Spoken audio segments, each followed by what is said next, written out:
Okay. Good evening, everyone. We call this meeting to order. Rich, we'll do the sunshine statement. Adequate notice of this meeting has been provided by a notice mailed to the Hopewell Valley News and the Trenton Times, posted on the bulletin board in Borough Hall and filed with the Borough Clerk as required by law. Excellent. Pledge allegiance to the flag of the United States of America, and to the republic for which it stands, one nation, under God, indivisible, with liberty and justice for all. Mayor Kennedy. Here. Mr. Fuller.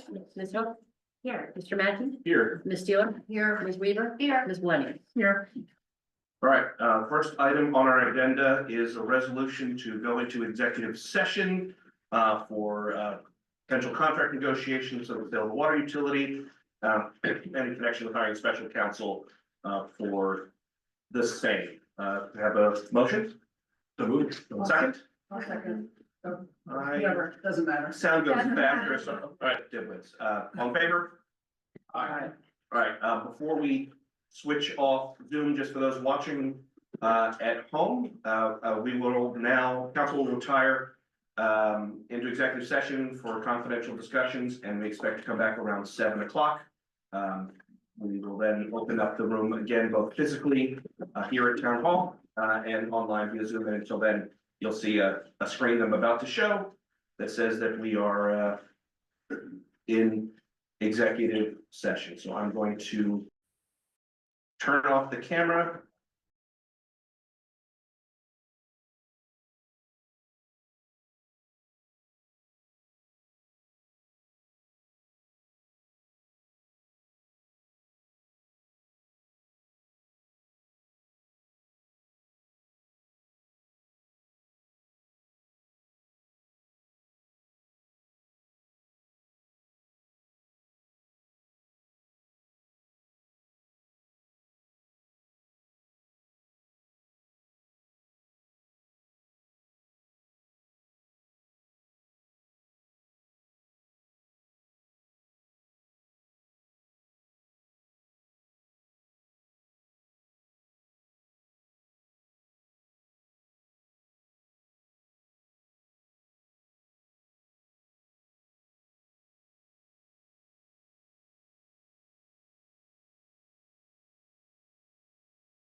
Laptop this week. Do you want me to stay here? It's the.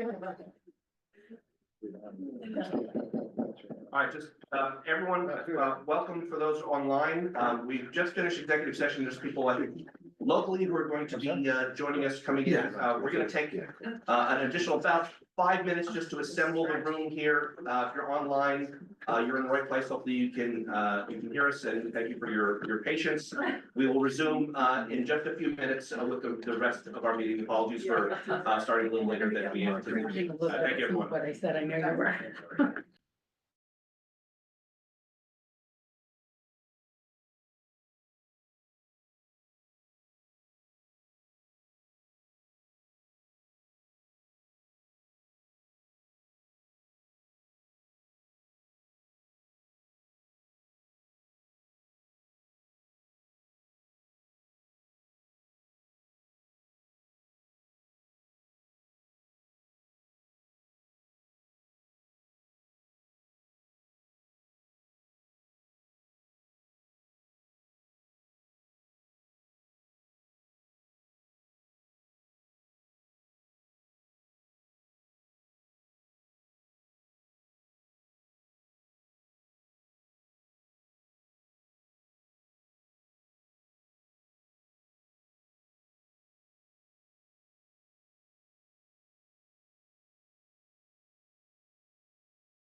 Because online, we're gonna start in just about another minute, wait for administrators. Just about there. Thanks for your patience.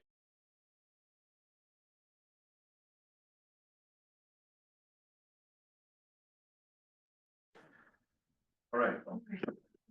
Good evening, everyone, both online and here in person. I want to thank everyone both for coming tonight and for bearing with us. We had an executive closed session starting at about 5 and went a little longer than anticipated. So apologies and thank you all for your patience.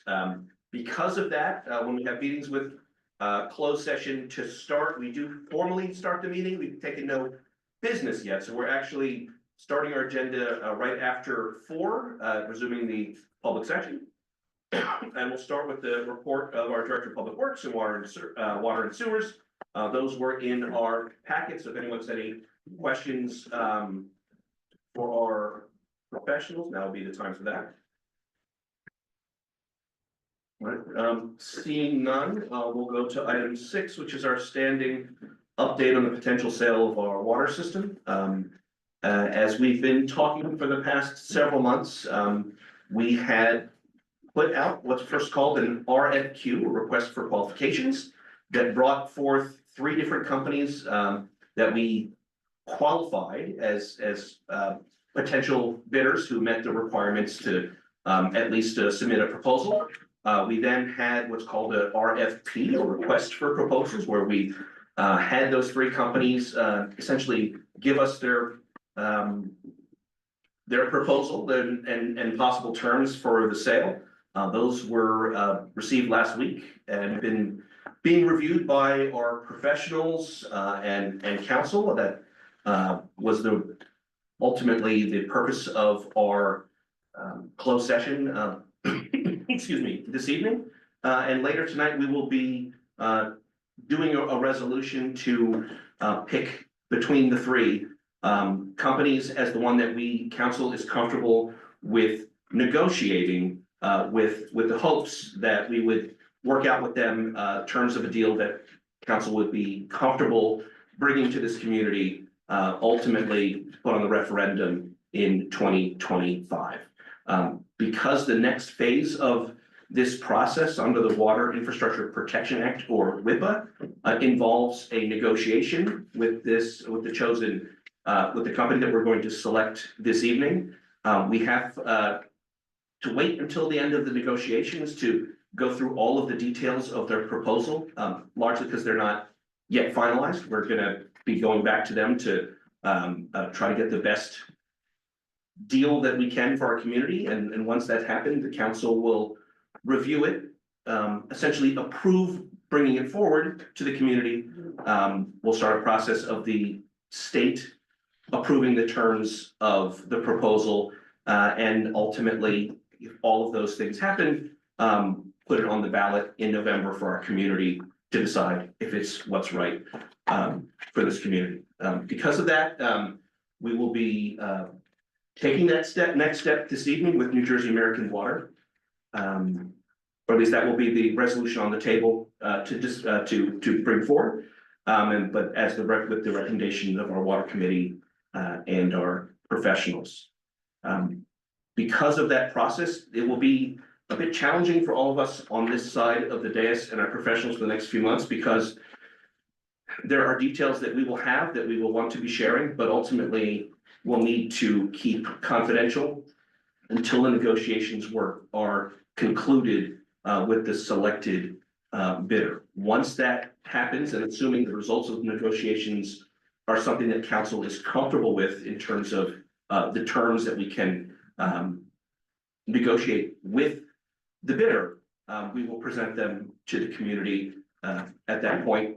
Again, with an eye schedule-wise of them being on the ballot in November 2025. We believe, based on the administrative things that need to happen between now and then, that the earliest we would expect council to act on the deal terms to present them would be in, I'll say, the springtime would be the time to put them forward publicly, and then get the state approvals that are needed to advance to the next part of the process. Lisa, is that generally right?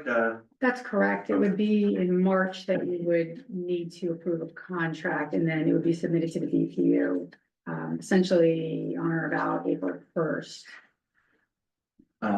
When we started this process, I believe we've all said, and I hope I speak for the whole council, is that our goal was to provide the community with options that would best serve Hopewell Borough and its surrounding users in terms of prices, services, and benefits to this community. We were lucky to have received 3 substantial proposals to choose between. And our excited is not the right word, but looking forward to trying to come to terms with the one that we determined to be the best fit for this community. Again, with an eye towards significant and I'll say immediate, there's still time to go, rate relief, debt relief for our community taxpayers, and improvements, substantial improvements in investment in the capital infrastructure of our community and service. Those are the categories more or less that concerned us as we chose between these vendors, and we're, again, I'll say, looking forward to having something to present to this community for us all to decide as Hopewell Borough voters whether it's the right path for us in November. I'll invite, this is a significant step for us, but one that is challenging because of the entering into negotiations part of it. I'll certainly invite the rest of the council if anyone would like to say anything at this point. I'm happy to open up the floor. Just one little thing, which is you beautifully articulated the priorities in terms of the goals. I just sort of highlight that also resolving the PFAS issue as soon as possible, which, is not an immediate public health concern, but it's something that is a concern to people. And that's obviously that's the essence of this emergent condition that the WIPA process is supposed to address. And so that's another. But thank you. So I guess the next period of time will be a little quieter than it has been the last couple months in terms of action items and back and forth communications with the community. While we are pursuing this, we will of course continue to be doing everything we can with our current system, continue our leak detection programs, continue to work with DEP on our grant proposal, and everything that we would otherwise normally be doing to make sure that we're in the best position to, if the community decides this is not the right way to go, that we're continue to be in the best place to continue to attempt to manage our system ourselves. With that, I'll start the first portion, the first of many public comment opportunities. As a reminder, we'll have 2 general public comment first now, then at the end of the meeting, we do have 2 ordinances, each of which will have their own public hearing section, one of which is second reading on the disabled veteran deduction for property taxes, the second reading on our range of water rates, and then later this evening, we'll have a resolution to adjust our water rates. If you recall, earlier this year, we set into motion revising the ranges, the higher and lower ends that our rates could be, so that we could have the opportunity to provide some rate relief to our biggest users in town. We've heard, I think, very consistently and been listening to the comments about how we allocate what we're spending on water now. And that will involve, excuse me, a recommendation for a rate increase for most users, but a nominal one to allow us to provide a significant decrease to the businesses and users who use the most water. Ultimately, this does not change the amount of money this year that we're spending for water. It just allocates it slightly differently between the 700 some of us who pay into the system. Again, small increase for most everyone, and then a significant decrease funded by that for our businesses and big water users. And that will be in the resolution section, but also probably appropriate for the public hearing on the ordinance. So with that, I'll invite first those in person to come up to the front. We'll take comments from members of the public attending in person, then from members via Zoom. We'll limit you, if we can, to 5 minutes for this first section. And a reminder that we're not able to take immediate action on anything that's done, but we will do our best to listen to your questions, and if we can respond, either do so this evening or direct our staff and professionals to help us to get back to it at a later time. So with that, please, we'll welcome public comment in person, and then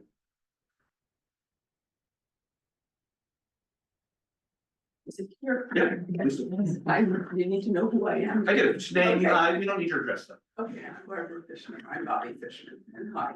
And this is really for everybody. I have a very serious concern about our town and our people. I know we're a sanctuary city. And I've come to think that doesn't mean that much. It means, I mean, you can tell me more later. But as far as I understand, it only meant that our police department would not be involved in ICE activities. And I also realize that our police department is really not our police department, so that it feels a bit problematic. But I'm very concerned. I mean, I really would like to know what we can do to protect our people, because I have a feeling this is a very, very serious and imminent issue. And I don't have answers.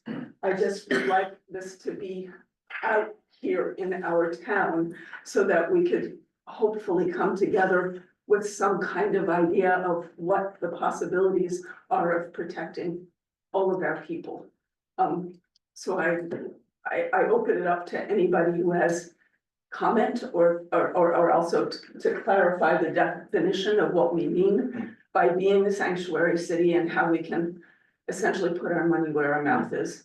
Bob, thank you. I'll start because this is a subject that I've spoken with many residents and business owners and clergy members the last month or so. I think you've got it exactly right. And that this is a challenging time for our community and every community, frankly. Our governing body did make the policy decision to become a sanctuary city. That is the policy of this government. You are also correct that the direct result of that binds about 6 people. We don't have a lot of employees that would even be impacted by outside federal requests to assist in these type of activities. You're also correct that working with our partners in Hopewell Township, they have a similar policy for our police and health departments and things that the next level back of interaction with our community. And you're further correct that more needs to be done, speaking for myself, to that. I'll say I don't have all the answers, but meeting with the area mayors on this topic and members of our clergy committee, I'll say that we are working, I don't have anything particularly to announce, but with the library and the Council of Churches towards an event. What combination of support and information this will be, I'm not sure. There's a lot of questions that we all have about what even the right answer is. And, you know, I'll say as an attorney, I'm always maybe not reluctant, but very cautious in giving advice on things I don't quite know the answer to. But I will say on a short-term basis, the best resources that I've found and that we're getting to our community are from the New Jersey Office of New Americans. And they have printable materials for businesses, individuals, and I'll say organizations, churches, nonprofits, in English and Spanish that have the best explanation of what someone should do in these situations that I've come across. And I thank the state of New Jersey for putting these together. That is one of the resources we've identified. Again, working with the Mercer County mayors, we're looking to find more resources and have a better pulse on what might be happening so that we can coordinate when things are happening in Mercer County. I don't have a lot of answers that yet either, other than to say that I personally agree with everything you said. And we're doing our best to put things in motion to see how we can assist to put our, I think, as you said, our money where our mouth is, in this, on this topic. I hope, I'm kind of previewing what, my liaison report a bit, but, I'm hoping soon to have some, some framework of a community event to talk about. It's still in process, as at least part of things. And again, I highly recommend, particularly those in the business community, that the Office of New Americans has some excellent, easy to understand printable materials that have helped me understand what people's rights are. Yeah, well, there are the Know Your Rights cards and posters that maybe should be around everywhere. I would distribute cards to all businesses, so just have them on the counters anywhere where people can see them. But I just as a county, how to somehow resist efforts of people coming in and taking our people. I don't know how that can be managed, and would love to know. Somebody once mentioned that the town of Highland Park has somehow come together to have a plan. So I don't know if talking to them would help us. I'd certainly be interested in anything you find, and I'll say, it won't stop here, but there is I'll describe as a working group between the Mercer County mayors on this subject, and it would immediately, I naively thought that larger communities in our area would have more resources and information that for us, to certainly for us to take back and help. And it seems like we're all equally on the same challenging footing, that at the moment there's not a lot of information or consistent help for us yet, but very much appreciate you raising it, and I'll note that you are amongst many, and it's heartening for me, the number of people approaching us on this topic gives me faith that regardless of what the government can do, that our community is there and will be there at every step. Whatever we can do, that's the question, is what we can do. Thank you. Thank you.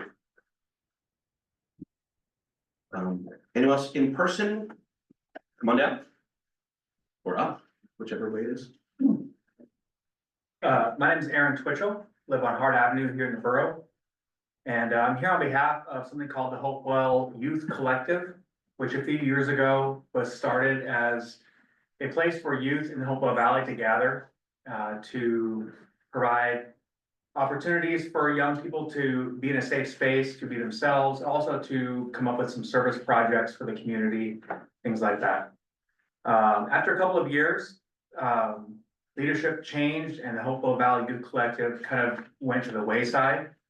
But we're hoping to resurrect the Hopewell Valley Youth Collective here in the next couple of months. And I'm here just to plant a seed to you all and to those who are in attendance that this is a great thing.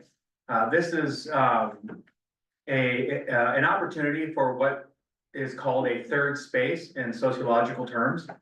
Third space is sort of an environment that's not home and not school, for young people to gather and to be in relationship with each other, to be among trusted adults, to have a place where they can express themselves and feel safe.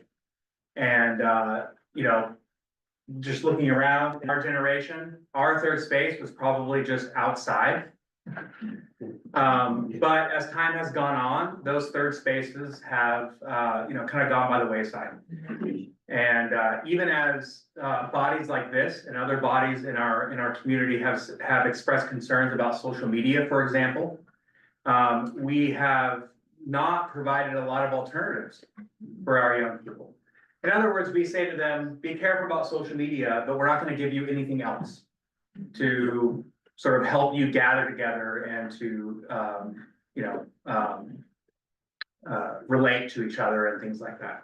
So the Hopewell Valley Youth Collective is an opportunity to do just that. And I want to plant that seed today. The Hopewell Valley Youth Collective flourished for a couple of years. There was an abrupt leadership change a couple of years ago. And there's been kind of a hole in our community ever since. And in the last couple of weeks, we have resurrected the idea of the youth collective. And it's based at Chubby's, which I'm sure you've heard of. And it's a great space for young people to get together, adult volunteers who also attend. To provide a place for kids to gather, to be themselves, to be together, to undertake service opportunities, to serve their community, to make their voice heard, to flourish in their lives outside of school and home. And so we're doing that again. And I just wanted to introduce that idea to all of you here today. I plan to get on the agendas of the governing bodies of our community, the township, Pennington Borough, Hopewell Borough, officially as time goes on.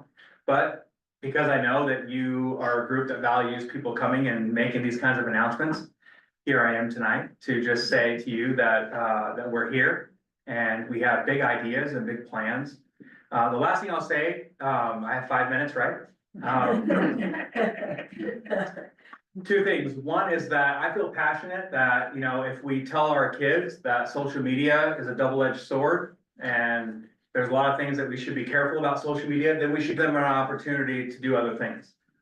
And so that's one. Number two, research is clear that when kids have trusted adults in their lives, other than their parents and other family members, that is one of the greatest keys to their success.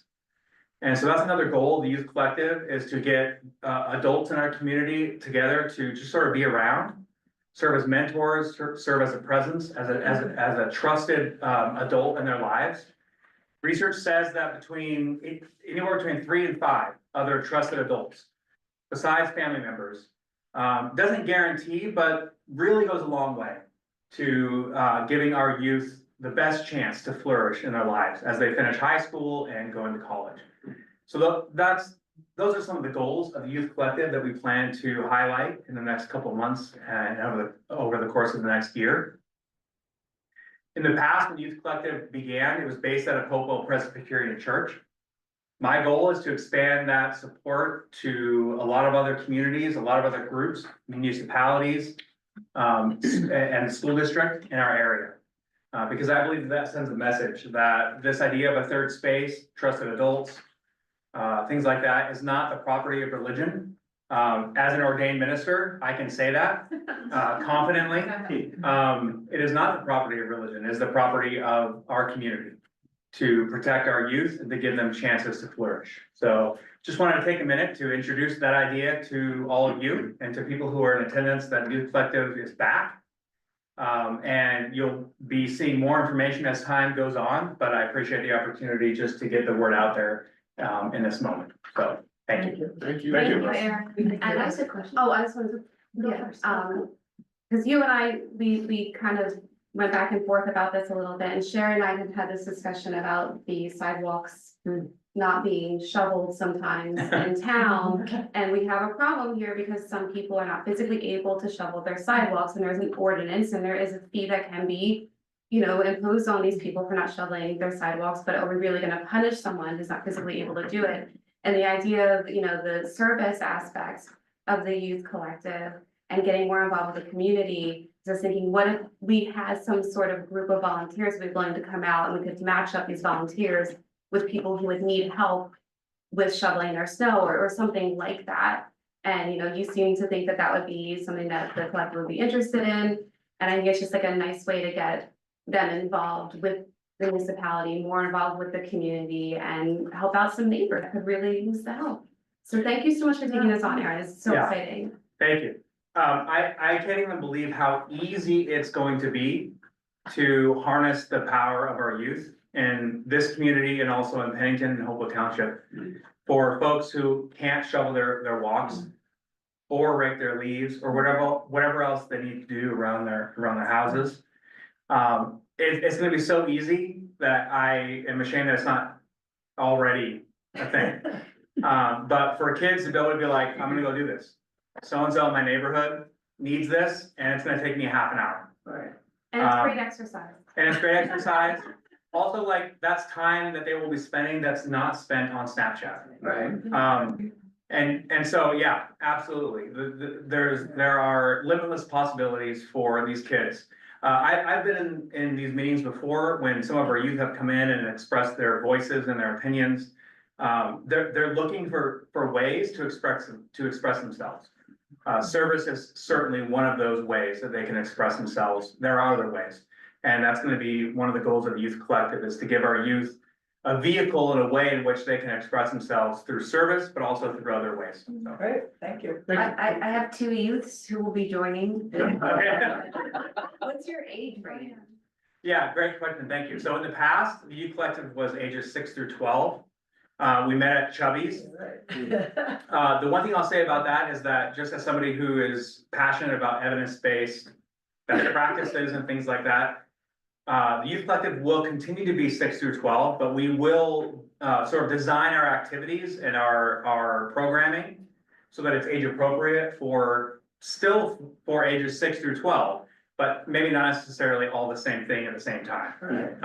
And so that's important to me, that we have age appropriate, activities and programming for folks. 6th graders have a lot to offer us. And so do 12th graders, those things are often different. Yeah. So, yeah. Oh, you say 12th grade, not 12th grade. No, 12th grade, yeah. Big difference. Okay, that's a big difference. So let me be clear. 6th grade, 12th grade, as one of the readers for our library children's story time, I love 6-year-olds and reading stories to them. The Youth Collective will be 6th grade to 12th grade.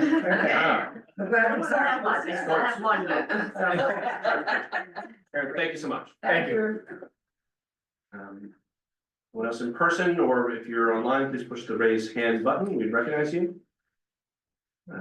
Seeing none, I'll close the first of many public opportunities look for a motion to close the first public comment section. Second, Deb, all in favor? Moving next to agenda number 8, the minutes from our last 4 meetings, though this included executive sessions, so it really was just 2 meetings. We met twice in January, and each of them had an executive closed session, so. I have a quick correction to one I found typo. Harvest Fair, which is referenced in the January 2nd, is September 20th. It says the 21st in the minutes, which may have been what Scott said, but that's a Sunday. Harvest Fair is definitely on a Saturday. It's right on the recreation. Right, yeah, I just. So where's the correct date? We did September 20th, yes, Okay. just so it's in the minutes. Is there any other discussion? I'll take a motion to approve all 4 of those minutes to order. So, do I have a second? A second. All right, Anthony, thank you. All in favor? Opposed? Thank you.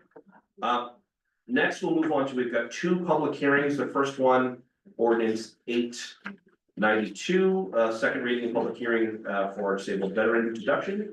Richard, you could do the read it by time. An ordinance to amend the code of the Borough of Hopewell, Mercer County, State of New Jersey, to add disabled veteran property tax exemption. I believe, if I got this right, this is a state program that we implement to provide a property tax benefit for disabled veterans. This change to it closes in kind of an odd loophole that might have cost us tens of thousands of dollars in back taxes should it have come up. But it implements the program in a way that is a prospective going forward way, rather than kind of an odd reading that would have had us perhaps pay back taxes to someone indefinitely and go bankrupt. Yeah.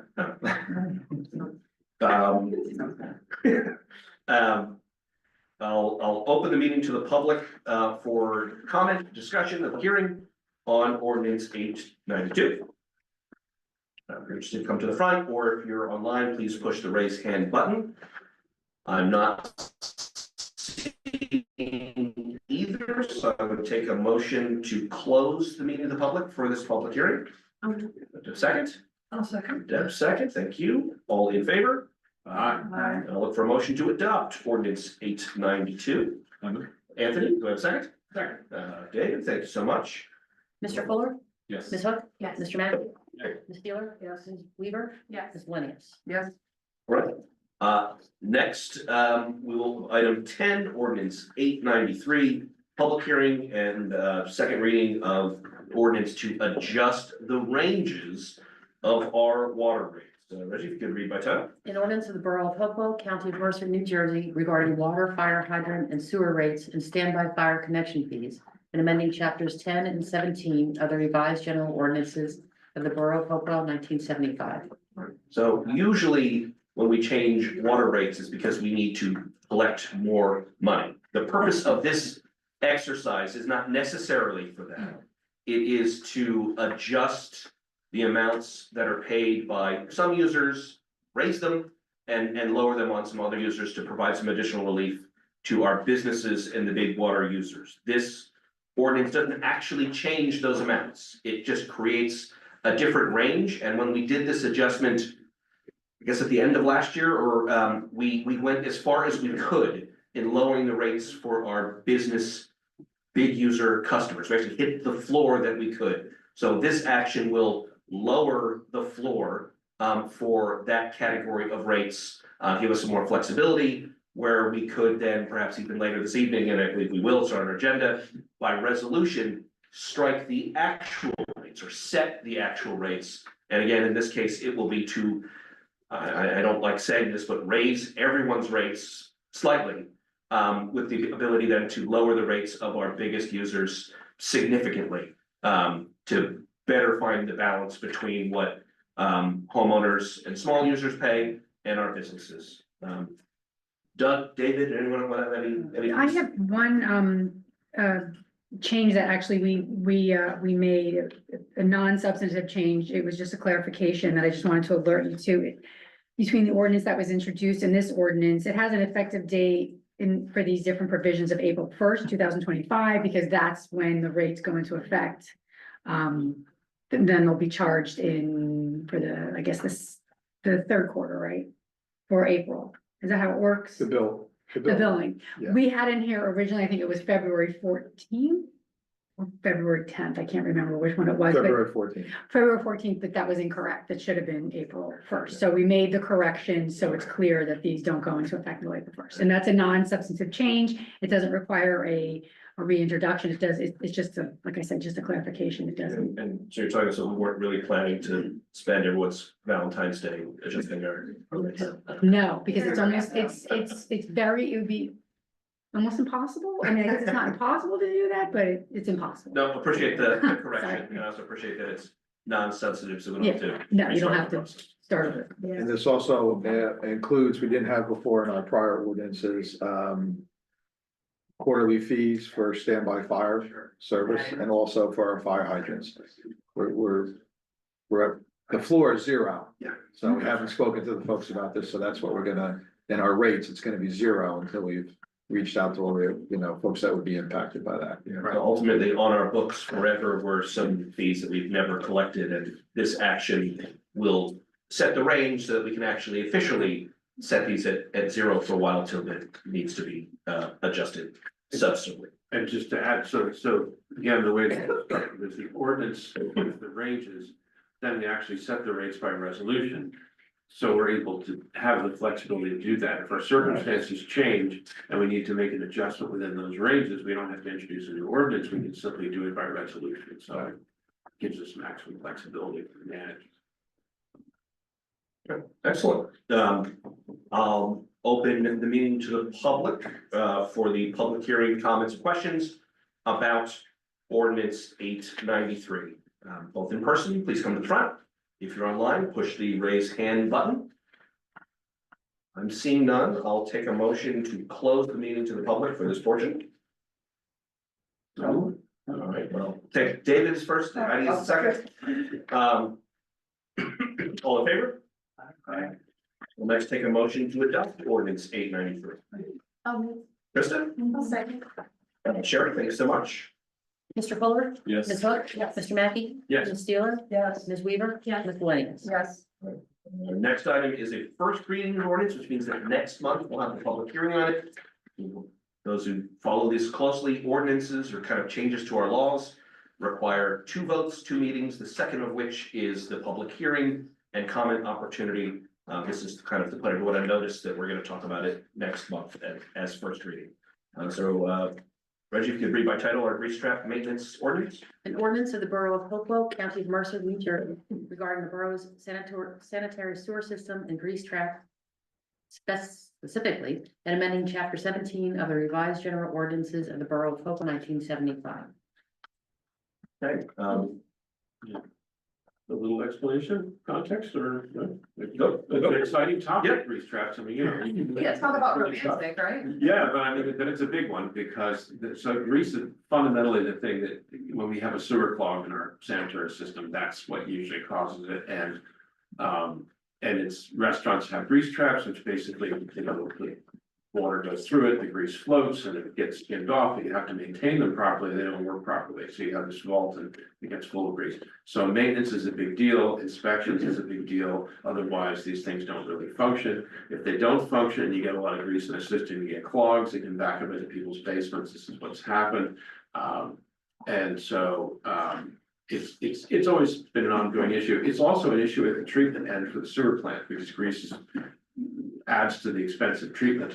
So the less people put down their drains in the first place at home, you know, if you have that bacon grease and you can wrap it up in a piece of paper towel and put it in the trash and not damn your drain, that's a good thing for everybody. Restaurants obviously are dealing with higher amounts, but it is, this has real consequences for people that could be at the other end of the backup. So it's a good thing. Was the health department involved in inspecting them? I believe they're the ones that. The health department, yeah, the Yeah, township, yeah. Because they're interacting Yeah, we with had a- restaurants and so on. So they were doing the inspections, Doug, or? It's an annual inspection, and what we're adding is that a certified and licensed plumber has to do the inspections. Right. In order for the establishment to get a renewal of their license, Thank you. so. Excellent. I'll take a motion to introduce ordinance 894 with their grease trap payments. Like to do that. David, wait a second. Anthony, that's your health department. Excellent, thank You you. get that. Mr. Fuller? Ms. Yes. Hook? Yes. Mr. Mackey? Yes. Ms. Steeler? Yeah. Ms. Weaver? Yes. Ms. Williams? Yes. All right, we next have our consent agenda, a couple of notes, and I will request perhaps at least one be taken out for Council President Mackey to introduce for 37, because it involves a redevelopment project that I'm recused from. But as said before, as part of the ordinance, we just set the ranges. Now we're able to, by resolution, set the rates again with a slight increase to everyone. But we think appropriate and significant downward positive adjustment for our businesses to further find the right balance between what everyone is paying at this point. I had a quick comment about one resolution, 2024, I'm sorry, 2025. Wrong year, 39. That's the resolution awarding a contract to the Dakota's law firm. It should be 49,000, not 48.5. That was my fault. I should have amended that, but so it's $500 more. Right. And so that's. You'll send it down? Yes, I'll send you. Yeah, so I just want to make sure that was. That will be, that's the law firm that will be assisting us with the negotiations on the sale of water system. Certainly happy to take any questions or thoughts pull out on any other resolutions. Otherwise, I would take a motion for 36 and then 38 through 43 is the motion I can accept as recommended. Right, and I can, so we're gonna do 36 separately, that's. We're gonna do 37. 37, so, Okay, yeah, so I can talk about 37 whenever you want me to. well, but why don't we take, we'll take the motion for the other things and then, okay. and then feel free to, as Vice President, take and talk about. that. 36 comma 38 through. So almost Yeah. the other. All right, so we've got Deb moving. I have a second. I'll second. All call. Mr. Fuller? Ms. Hook? Yes. Mr. Mackey? Yes. Ms. Steeler? Yes. Ms. Weaver? Yes. Ms. Williams? Yes. All right, I'm gonna step aside and Council President Mackey, if you wanna take care of resolution 37, and we'll go very far. Okay. So resolution 37 is to hire Phoenix Advisors, who is currently our financial advisor and bond counsel, I believe, correct? Yeah. Not bond Oh, counsel. not bond counsel, okay, and they're actually providing financial advice, for example, in connection with the sale of the water utility and other matters. And this is for an additional, contract, additional scope of services that's specifically related to, the redevelopment of Hopewell 57. And, so in this process, with the redevelopment process, as most people know, we're tracking this, we were awaiting a site plan application, right? We passed the redevelopment ordinance, essentially rezoning. There's a site plan application that's pending. What's also potentially pending out there is what's called is a financial agreement, essentially, which sounds like a pilot agreement. Payment in lieu of taxes is the essential element of it, and that's a very complex process that has to do with potentially a tax abatement for the developer, and actually revenue that accrues to the borough that would ordinarily be for the collecting taxes under conventional means would be passed on to other entities such as the state of New Jersey and the school district. And essentially what this is doing is just hiring Phoenix advisors to provide financial and technical support basically on all the elements of that financial agreement, that pilot agreement that has yet to be executed with the redeveloper. And some of the important elements of that are looking, so the way this works, as I understand it, is the redeveloper comes to us with a proposal and says, this is the agreement that we'd like to have.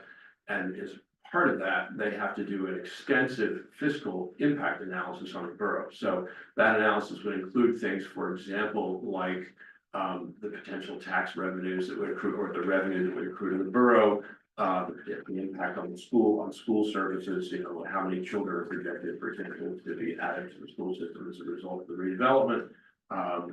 And other elements of it in terms of, you know, public services, additional public services that might be required. So basically all the financial and fiscal aspects of that. And so they come to us with a proposal, and then our experts review that proposal. They may ask for additional information. They would look at how a lot of these things are done through modeling of these various aspects. And they'll calculations, review them critically, and make sure that what's being proposed is, you know, viable. And then a second element of it is if we're looking at this payment in lieu of taxes, which essentially is diverting some of the tax revenue that would go outside of the borough, how that might be used, what would be the most beneficial use of that money. So for example, you know, you could decide that a certain amount of that money is going to the school system to offset the additional cost of education for the new students that might be coming in as a result of redevelopment. You might decide that there are other municipal uses for those funds. And you're also looking at the duration of the agreement and the amount, every single aspect of it. So long-winded explanation, but that's essentially what Phoenix Advisors would be supporting us on. And the objective is to make sure that whatever agreement is struck between the borough and the redeveloper is agreement that is in the community's interest, that it is optimized to provide the maximum benefit to the borough.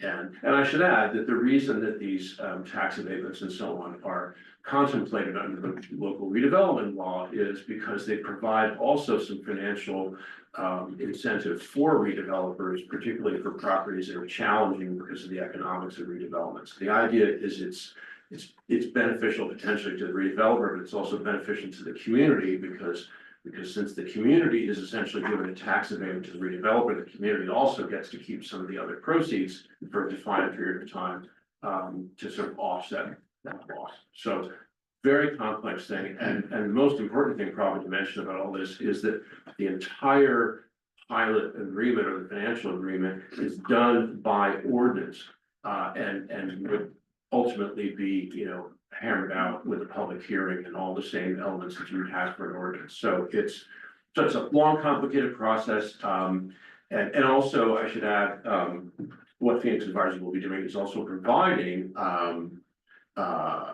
presentations to educate the public and the council on how all this works and what the critical elements are, so that everyone has an understanding of what it is that we're doing and why. So. That's good. Long-winded answer. Not from you, Jim. No, relatively speaking, maybe not. Don't you got anything out, Doug? No, I think you got it. We let Ryan back in. No, no, no. All right, so I will entertain a motion. I'll move. A second. Okay, I'll second. All right. Roll call, please. Mr. Fuller. Yes. Ms. Hook. Yes. Mr. Mackey. Yes, Ms. Steeler. Yep. Ms. Weaver. Yes. Ms. Williams. Yeah. thank you. All right, now. Right. There we go. Were you listening? All right, thank you, everyone. As a reminder, and I probably said this, but it seems so long ago that items involving that redevelopment, because one of my colleagues at my employer is involved in the project, I've been recusing myself from even the most remote part of it, and that includes appointing our existing contractors, right? Item 13, I'll take a motion to approve claims for payment. I'll move. No second? This is a roll call item. I didn't hear who's second. Oh, Oh. Dan. Mr. Fuller. Yes. Ms. Hook. Yes. Mr. Mackey. Yes. Ms. Steeler. Yes. Ms. Weaver. Yes. Ms. Williams. Yes. I guess I don't believe these need to take action, but I'm really, I want to thank newly retired EMT and resident Steve Webb, member of Station 52, for taking on our OEM coordinator role, and as well as really the rest of the volunteers in town. But for those listening or here in person who would like to be more involved, there are several volunteer opportunities still in our community. I'm always happy to talk to people about what how they'd like to give back to our community, and very thankful to everyone who steps up to do so. There's a lot of great opportunities to assist on all of the committees that our council members here oversee. So thank you for everyone who volunteers, and if you'd like to get more involved, please see any one of us and we can talk about what the opportunities are. With that, we'll start our mayor and liaison reports. I'll start with Anthony, because I believe you still kind of are off the hook for much substance. But I'll let you have the floor for a minute if you have anything to add. Yeah, absolutely. I was looking forward to talking about the grease trap ordinance, but that thunder was stolen, unfortunately. We'll come back for a second reading, so we can talk about it again. Just a couple of things from the Board of Health meeting. So, first of all, we'll have to make an amendment to our contract with the township for animal control services. It excluded cat colony control, which apparently should not be excluded. They So we'll couldn't have to- afford it initially. Oh, okay, is that way? Yeah. So that will be added, we'll have to make the amendment this year to get that corrected. Completely unrelated to that, there was also a very interesting epidemiology report prepared by a Ruckus student, which I think is given us probably the first complete picture of the demographics of Hopewell. It's drawn from so many different sources. I think it'd be great if we get that published on the borough website, because I think it gives you a complete picture of the population from both a health and a socioeconomic perspective, so it'd be good for many different purposes. Then finally, as many people know, the township hosts health-related clinics for the public, and there'll be one on blood pressure and blood glucose, which I didn't think were related to each other. But anyway, 14th of February, yeah, 14th of February at the Hopewell branch of Mercer County Library. Thanks so much. We'll start outside in. Anybody got it? Hopewell Valley Open Space Advisory Committee, their first meeting is February 19th, so I haven't been yet. So we'll report on that next time. And the Hopewell Valley Green Team, we hosted a successful community potluck at the train station, in January. We had 24 people come and got a new volunteer as well. We are still looking for more Trex volunteers. That's the plastic collection. So if anyone is interested in helping collect, sort, or transport plastic film, please reach out to me, because we do need a few more hands on deck on that one. We do hope to do 3 potlucks a year, so we're hoping to do 2 more this year. There was also a pollinator garden workshop, which was sold out it was a free workshop, but it was, completely sold out. And a huge hit. One participant described it as informative, inspiring, enjoyable, and just was really impressed with the range of information provided about planting a native garden. They are going to be doing more of those. The next one will be at Mercer County Library in late April. That will be announced shortly. And there will also be a butterfly workshop with the Hopewell Public Library, April 9th. These are all part of the National Wildlife. It's the, I'm forgetting the official name of it, folks, National Wildlife Habitat Program that we recently joined. Metal recycling is this Saturday, February 8th, from noon to 3 p.m. That is available to everyone, and it is at the Township Public Works Building. You can recycle anything that is at least 60% metal and does not have any wood or anything hazardous such as propane tanks, batteries, or appliances with coolant. If you have any questions, just go to the Hopewell Valley Green Team website. Sorry about that. And electronics recycling, paper shredding, I know, sorry.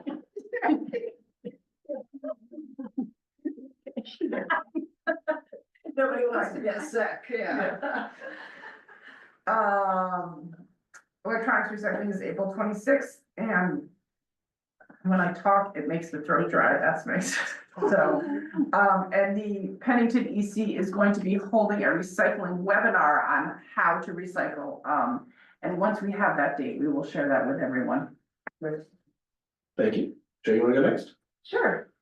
I'm new to the EDC and, we're going through sort of a revamping and trying to, sort of get back to basics of what EDC should be. I talked to Doug a little bit about what, the EDC from, Highbridge did, so I think we need to get back to what EDC is supposed to be, like a public advocate for businesses working with our administrator, and we have a mission statement now. We've got some really aggressive but exciting objectives.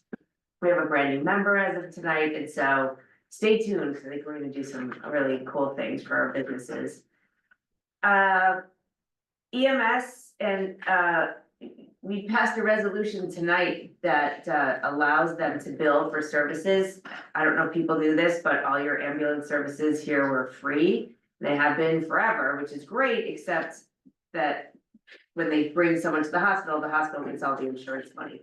So this allows our department to bill and recoup some of that money, which is huge, and it's a soft bill too, so you know, no one's gonna come after you if you can't pay it, but that's gonna be really big for them.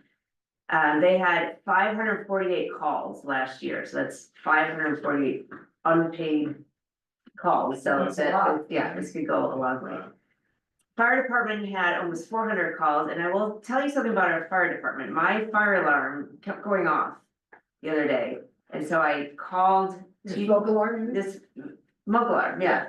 And I actually called Chief Galatro, who was down in southern Jersey. He called someone who was at the firehouse. They came by, went around my house to make sure, because they know I got nuts and thought there's fire in the wall or something. Secret fire. But they were so nice, and they went, because I didn't call my neighbor Dave, we normally would do that for me. And brought me new fire alarms, so it's great, and we're really lucky to have such a responsive fire department who could do that. They did that for me once. Amen. Yeah, they're great. I'm glad that's all I ever have needed them for. Senior Advisory Board, there's tons of senior programming happening all the time. Check their website. I'm not saying anyone here needs it, but there's an AARP safe driver class.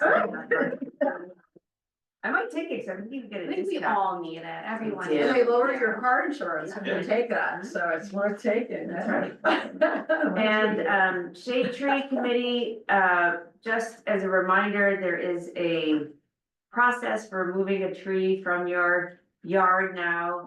If it's larger than 6 inches in diameter, you have to fill out a form, and if it is deemed healthy, you need to replace it. If it's dead, then you don't have to pay for it, but just there is a process, and it is not just Hopewell Borough. I know there was an article in the paper making it sound like it's just us, it's the entire state of New Jersey under new stormwater regulation laws, so everyone's doing this, and we're the cheapest, so just a shout out.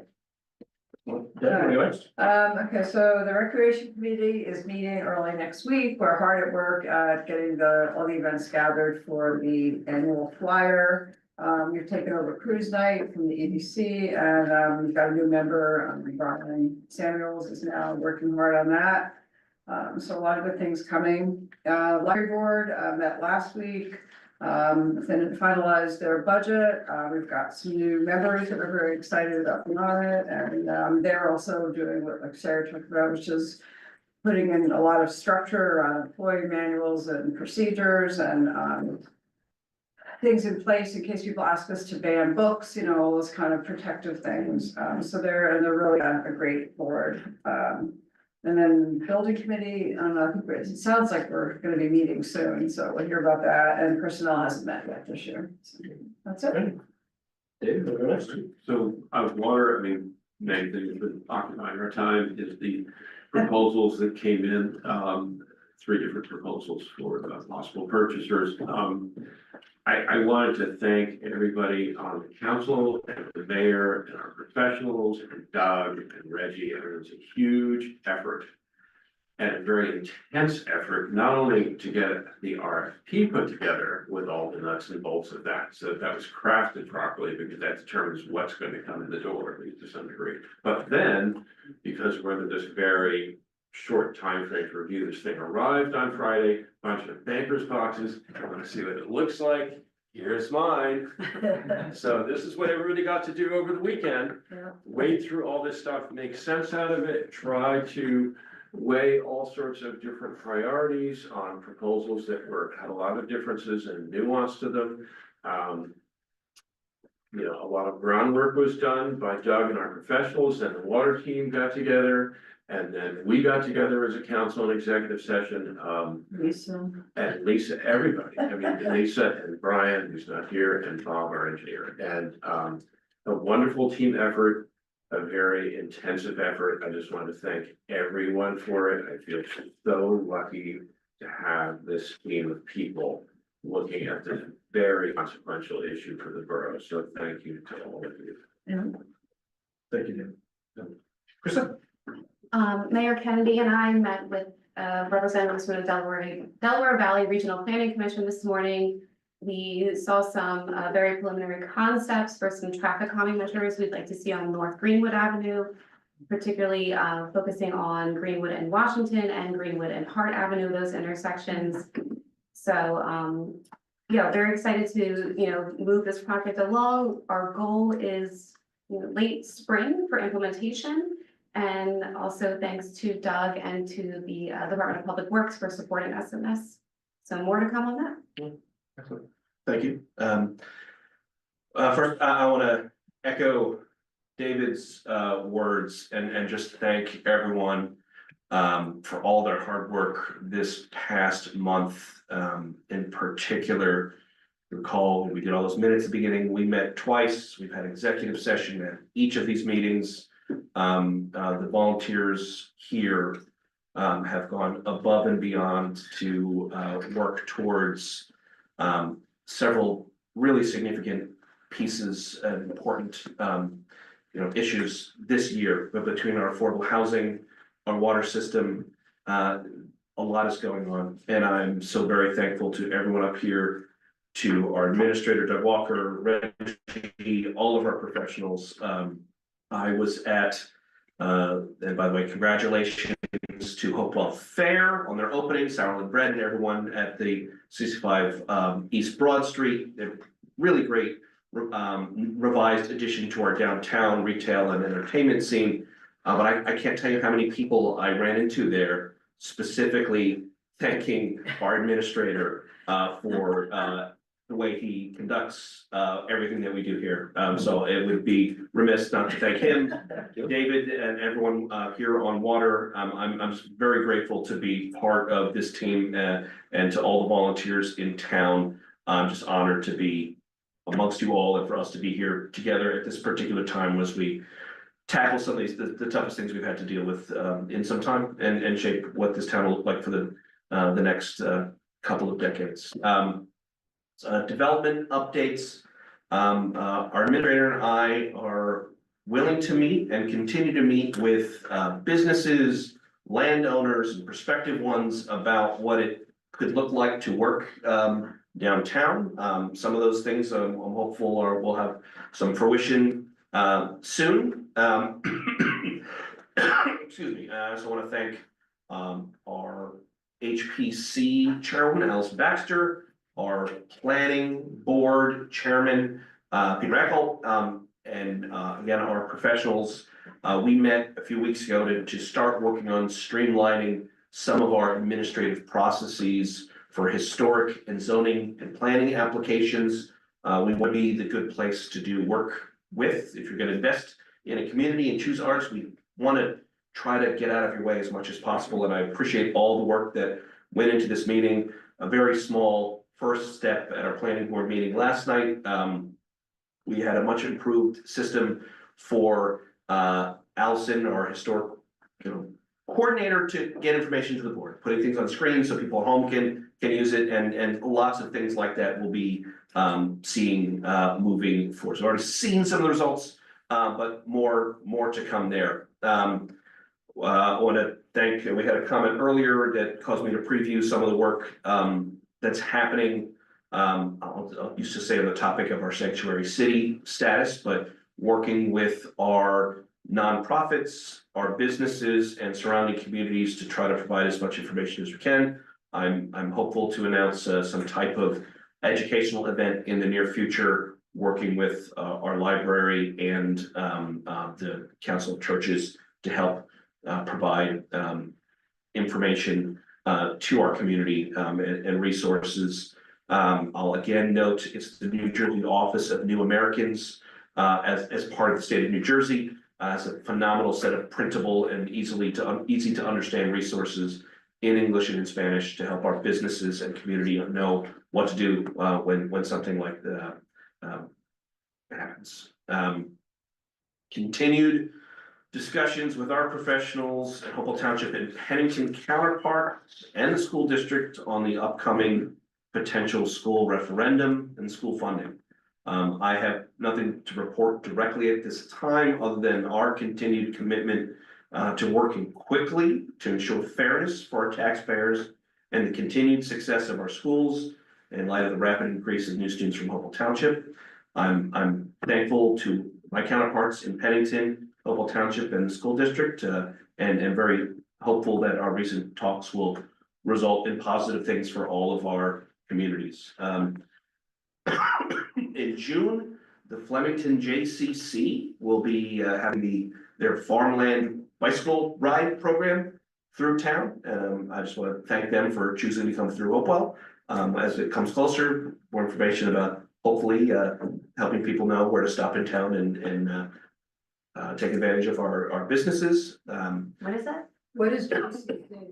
It's the Jewish Community Center of Okay. Flemington. It's a large scale, 60+ mile kind of community bike rally and tour through the farm areas, and they'll be coming through here as the date is confirmed. I'll get it out to everyone, but just happy to see them choosing Hopewell for the event, and excited to have there be an option, for perhaps our businesses to take advantage of it. Yeah. Well, thank Krista for her work on the public safety improvements and the trail connections and this demonstration project that I'm excited as that starts to accelerate. Lastly, I want to thank our public works team for all the hard work this winter. We've actually gotten some snow, and a reminder to residents and business owners: shovel your walks and move your cars so that they can do their job. I am a bit serious here, that this is a quality of life issue. There are several property owners that after the last storm waited weeks, and ultimately that is just not acceptable. We pride ourselves on being a walkable, accessible community. And that really makes it hard. So just again, a reminder that until Mr. Twitchell's group of volunteers can come around with the students, but in all seriousness, to please our ordinance is 12 hours after the end of the snowstorm. And that really needs to happen going forward. 12 hours of daylight after the snow. Yeah, no. It was at 12 That means that means it's an important difference. If the snow stops at 8 PM, you have to have it shoveled by 8 AM because we're all in bed then and it's dark. Got it. You need 12 hours of But you daylight. better get up early. You do, That's yes, 12 yes, hours. please do get up early. And that's it for me. Doug, before we open to the public, Just a anything few like that from points. your report? Yeah, just a few points. We closed our 2024 financials, working with Diane. And we had some unexpected expenses, but we lived within our means and no emergency appropriations, so we're good for 2024. We also, you recall, I think it was in November, we canceled a whole bunch of ordinances and debt. And we paid for some things in our 2024 budget that normally may have been bonded for. We paid cash for them, okay? So as a result, we lowered our debt ratio from 2.366 to 2.04. Wow. So just a year, so Oh, that's really good. So we're happy about that. We're almost done with our budgets for 2025. The draft water budget is complete. But we're still working on the current fund, the sanitary sewer and the capital budgets. Right. Um, And water was self-liquidating, no pun. Yes. intended. the water utility was self-liquidating in 2024. Right. So no impact to our 2025 taxes, 2025 rates, I mean. So that was very positive. And then also, for the Public Works facility, Bob had completed the stormwater plan for that. So we're gonna get together with the building. We have some final things, we need to do on that, but then we'll be getting together with the building committee, run through some of the changes we made, and then, be prepared, hopefully in April, and yeah, March or April, maybe March, to come before council and, and share the plan and hopefully get that out to bid. We want to get that going as soon as possible. I guess I'll leave it there. Thank you. Next, we have our final of many public opportunities to speak. Anyone in person, please come to the front. I do see a raised hand. I'm going to start the process of moving that person over. Seeing none oh, come on. My name is Phoenix Nutter. Just to add to what Bobby had commented earlier about our community and supporting all members of our community, I wanted to add that another avenue to consider is through providing support focused on those who rent within our community, not just reaching out to people in businesses and nonprofits and such, but also working just specifically targeting people who rent within the community, as they are far more likely to be in precarious situations. Just that's another avenue to consider looking at. Thank you. And I just wanted to voice my support for, the community and the efforts in protecting, those more vulnerable members of us. Thank you. Thank you. Next, we do have an online person. Courtney, if you're still there and like to speak, you have to turn your camera on and unmute yourself. Happy to move you over. I'm not sure if you're still on. The hand was raised earlier.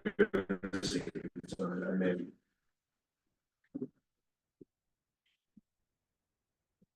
See, the hand's been lowered, so I'll take that as a no, actually, for any online speakers. So at the moment, I don't see any online speakers or anyone here in person. Just one more chance. If you would like to speak online, either push the raise hand button or unmute yourself. And happy to bring you over. Seeing none, I'll take a motion to close this second or fourth, really, public comment portion of the meeting. Hi, I'm so sorry. I couldn't get my thing figured out. I'm so sorry. I'm embarrassed. So the floor is yours. I'm sorry. Thank you. I was doing all kinds of things. I'm too old for this. Thank you. Thank you. Thank you for having this meeting. Thank you for having it online. Thank you for your service. All of you, and for all of the things you've been doing for this community.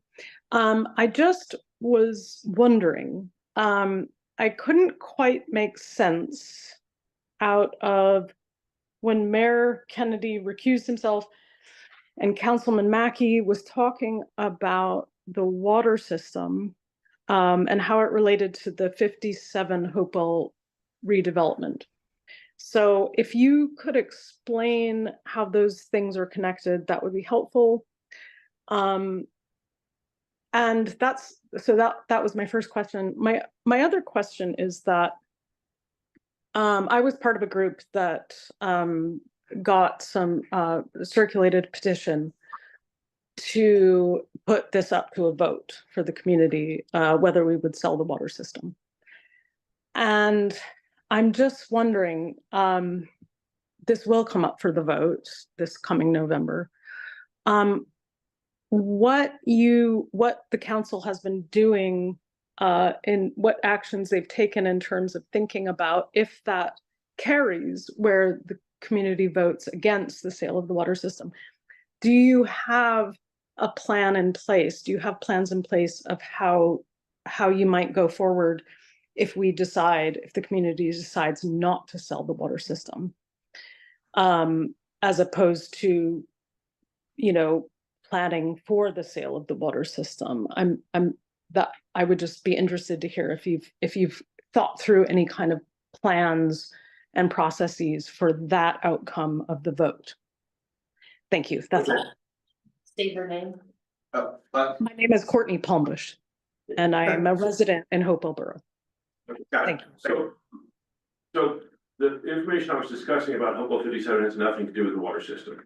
That has to do with the financial agreement that would be has not been, but would be executed in theory between the borough and the redeveloper of Hopewell 57. So that's not a water related issue, and that was actually why Mayor Kennedy had to step out of the room, because it's related to Hopewell 57. Sorry, but you did actually mention something about the water system, the sale of the water system being involved in the redevelopment of Hopewell 57. You did. I can tell you that they're just completely separate issues. There were a series of resolutions that were all listed together, which Hopewell 57 was taken out. The financial arrangement for Hopewell 57 has nothing to do with the water system, nothing. Absolutely unrelated. So I think you misunderstood. There just is no relationship between those two things. There was a very specific set of, the only thing I may have mentioned was that Phoenix Advisors, who is the person we are retaining in connection with Hopewell 57, has also supported us on financial advice for the water system sale. That would be the and I think that's important. Yeah, see, I think that's a very important little detail that needs to come into when we're talking about this. Well, let me ask that question, please. It is an outside firm that has already been retained by the borough that provides financial services. We have a separate scope of work specific to Hopewell 57, which is what the nature of that resolution was. That resolution and what I was talking about is completely separate from what's going on with the water system. So Phoenix No, but Advisors. you mentioned the water system when you were talking about when Mayor Kennedy recused himself and you took over, you were talking about water in relation to Hopewell 57. So that's what I was asking you to clarify.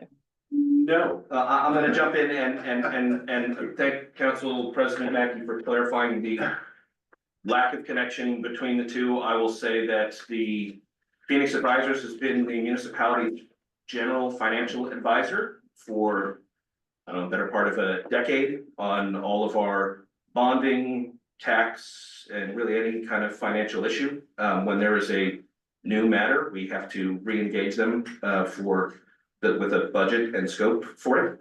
So they'll be working on that project, just as they would be working on if Castoros needed financial advice for a redevelopment there. Or they likely were part of our discussions for the what we call the Sawdust redevelopment on Model Avenue. They are generally our accountant's not the right word, but they are our municipal financial advisors in every respect. They prepared a report for our water system.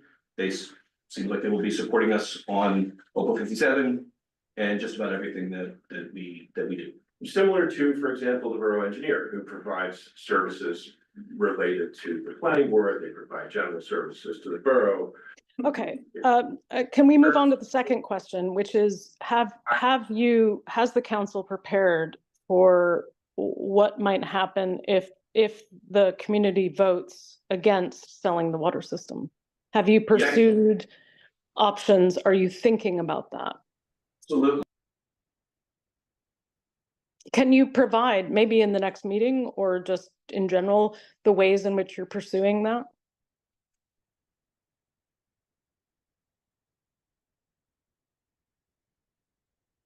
So I'm not hearing anything if you're speaking. If maybe it's gone mute, I don't know.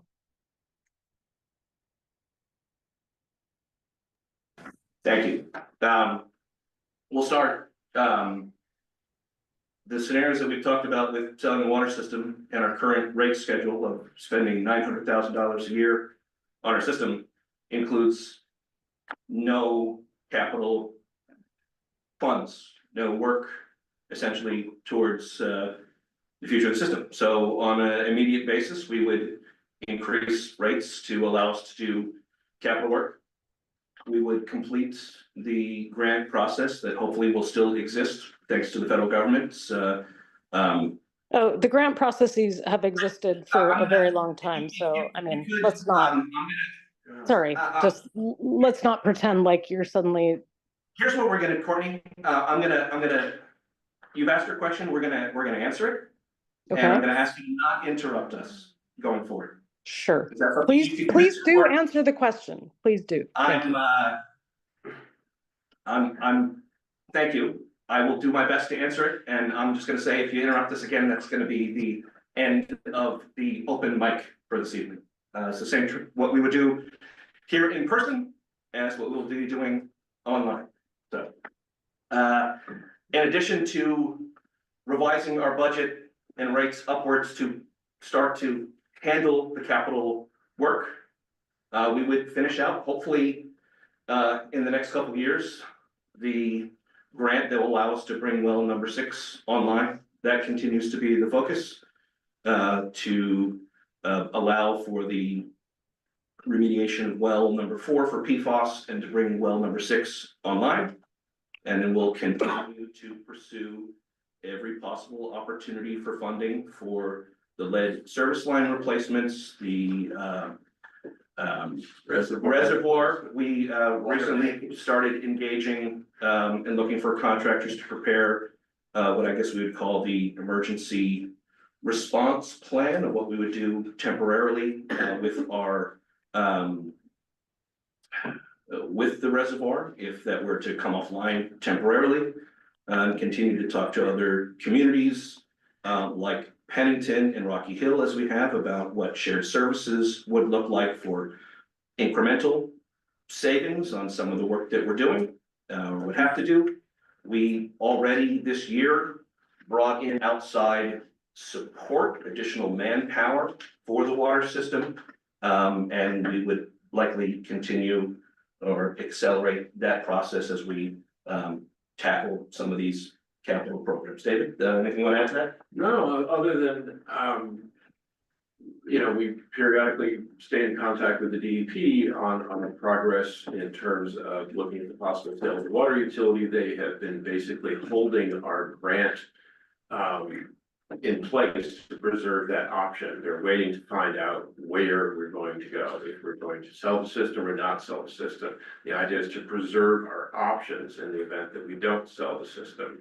And the DEP understands that. They've been working with us on that basis from the beginning.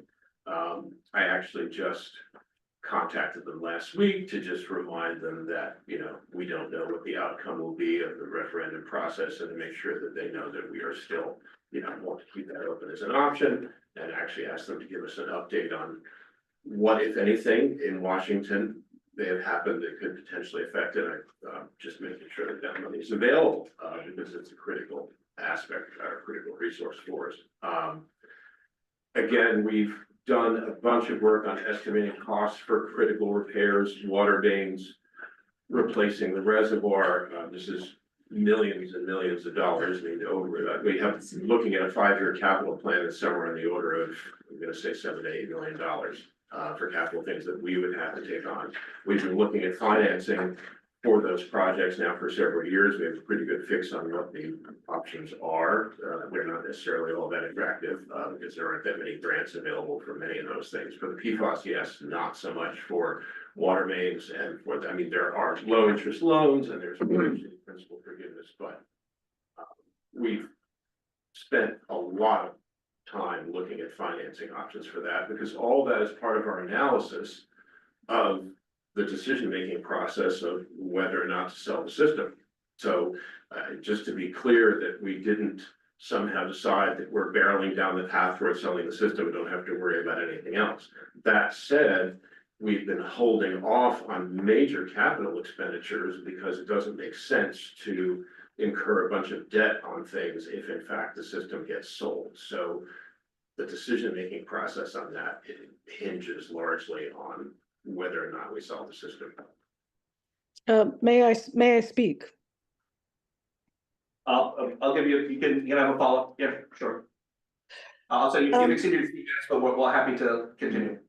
I understand this, but the problem is that these decisions affect the community, all of us in the borough. So when you say we've been reviewing this, we've been looking at this, this needs to be made more public than it has been made. And also, what I find troubling is that, you know, I would just say that what would be fair, what would be right, would be if you would present both possibilities, okay? We sell, we don't sell. And unfortunately, and I'm not, you know, I'm just saying what I've gotten from these meetings over and over again is that you guys are pro-sale. And I don't think that's right because it doesn't represent the community. So you're often promoting the sale of the water system, and that is not necessarily what the community wants.